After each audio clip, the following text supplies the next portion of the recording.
Chapter 12 on the rational reorganization of the pit.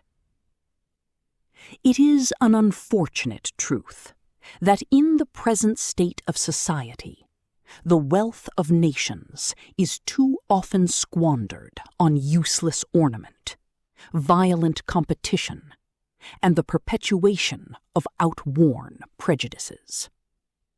Nowhere is this more evident than in the mismanagement of the asshole, a resource of prodigious scope, which, under the sway of ignorance and superstition, has been left to the chaotic governance of donkeys and mules, untrained in the principles of rational political economy.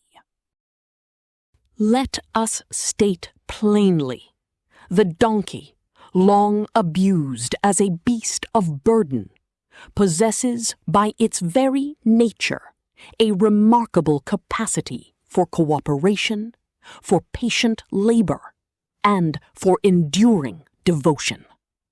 If organized into a cooperative syndicate, each donkey allotted equal rights in braying, grazing, and reproduction, the pit might be transformed from a grotesque carnival of irregularity into the orderly model of a just and progressive republic. No longer would the brays be wasted in discordant noise. Rather, they would be disciplined into hymns of productivity, extolling fraternity among all genders and species.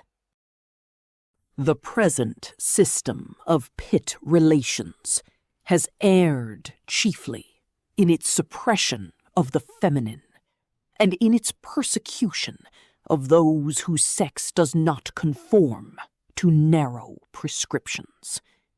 But in the reorganized asshole, such injustices will be unknown. Women shall stand equal with men, men equal with women, and those who are neither or both shall be recognized as a distinct class of productive citizens, to whom shall be allotted lands, mules, and the vote, without reservation.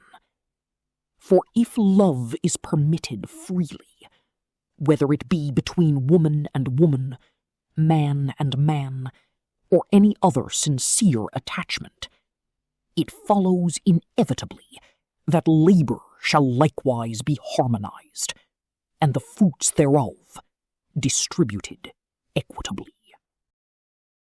Consider the case of the mule.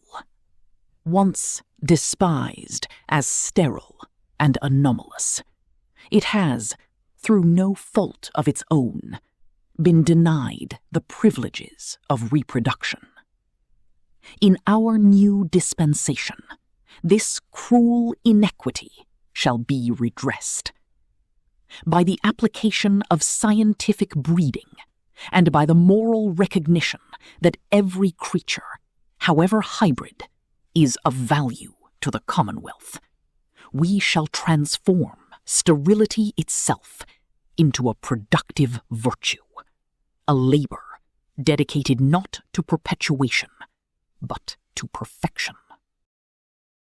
Thus shall the pit cease to be a site of grotesquerie, and become instead the cornerstone of a new society, in which every donkey, every mule, every transfigured miner, every trans lover, and every gender yet unimagined shall contribute harmoniously to the universal good.